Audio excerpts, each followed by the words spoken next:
Hello students, today we will learn new poem, that is the children's hours, which is from your English fairy. And in this poem we will study about the love and affections that the father has with their daughters. And this poem is written by Henry Wadsworth Longfellow. It is one of the most beloved poem of writer. Before to begin this poem, let me introduce three sisters' name by indicating them in the picture with pen.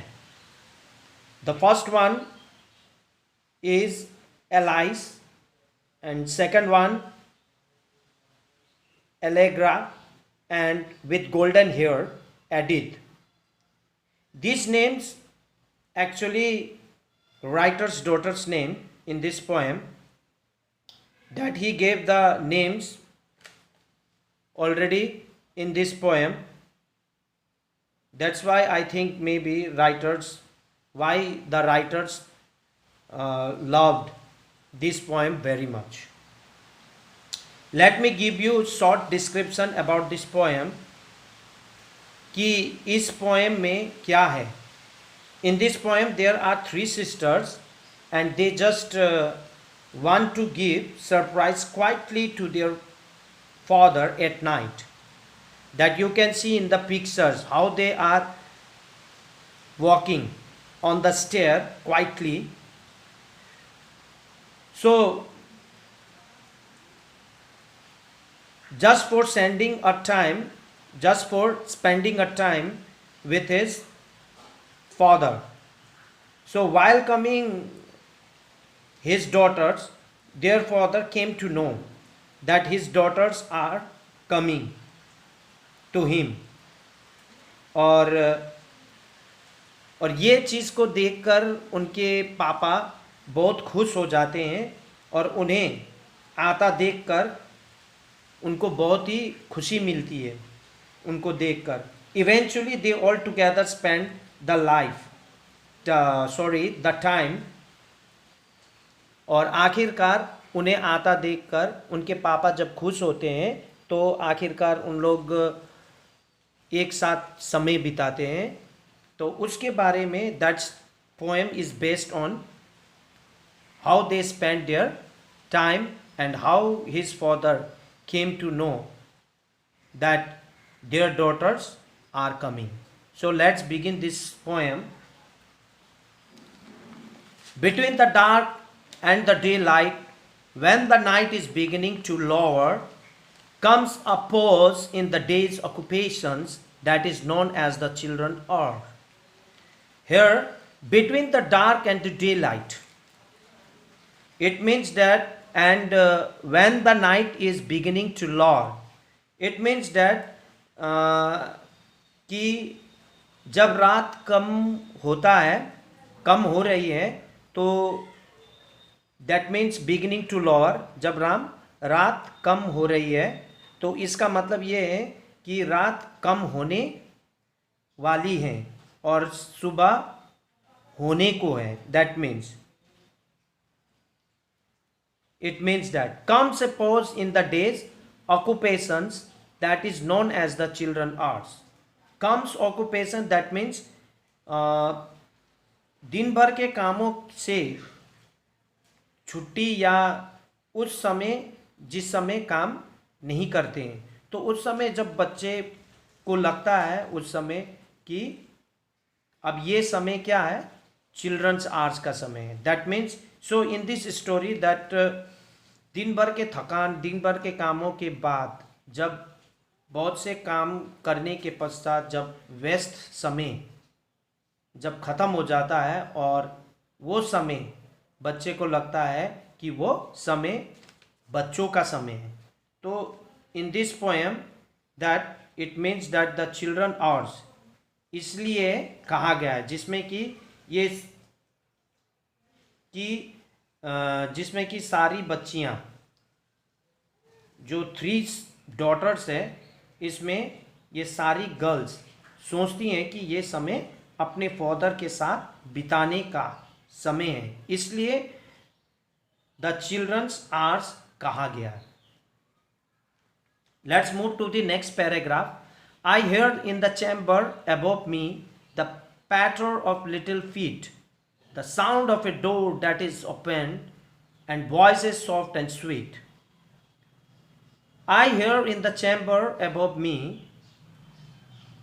It means that मुझे,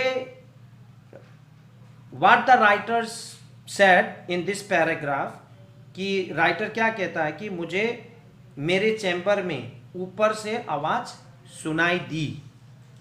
the पैटर of little feet, यानी जैसे कि कोई पैर के थप थप की आवाज, जैसे कोई मानो चल रहा हो।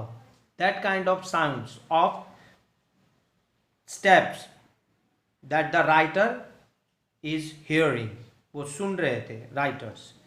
The sound of a door that is open, तो जैसे धीरे से ऐसी आवाज सुनाई दी कि दरवाजे की खोलने की आवाज, दरवाजे की खोलने की आवाज राइटर को सुनाई देते। And voices soft and sweet, और साथ साथ में उन्हें धीरे से मीठी मीठी और प्यारी सी आवाज उन्हें सुनाई देती है। From my study, I see in the lamplight, descending the broad hall stairs, grave Alice and laughing Allegra and Edith with golden hair. From my study, I see in the lamplight. What the speaker says? It means that मैंने अपने study room से देखा कि lamp light में, क्या देखा lamp light में? Descending the broad hall stair, that mean जैसे कोई सीढ़ियों से उतर रहा हो। Grave Alice and laughing Allegra and Edith with golden hair, तो that means that at last his father knew by their gossiping, यानी कि जो भी नीचे उतर रहा था वो कोई नहीं, none other than their daughters, because by their gossiping he came to know, who came to know? His father came to know that their daughters are coming, they are just coming down by by stairs, सीढ़ियों से, सीढ़ियों के जरिए उन लोग आ रहे हैं नीचे की ओर करके उनके पापा को पता चल जाता है। ग्रेव एलाइस, जो ग्रेव एलाइस आप देख सकते हो, you can see here in this picture that grave Alice she is very serious, इसलिए सीरियस है बिकॉज कहीं उनके पापा को पता न चल जाए कि वो सरप्राइज देने आ रहे हैं। And second one is laughing, वो हंस रही है। कौन? एलेग्रा, किसके साथ? एडिथ के साथ हंस रही है। एंड एडिथ सी, जो कि गोल्डन हेयर के साथ जो दिखाई दे रही है एडिथ, वो उसके पीछे, जो एलेग्रा के पीछे, तो वे लोग धीरे धीरे करके अपने पापा को सरप्राइज देने के लिए आ रही है। A whisper and then a silence, yet I know by their merry eyes they are plotting and planning together to take me by surprise.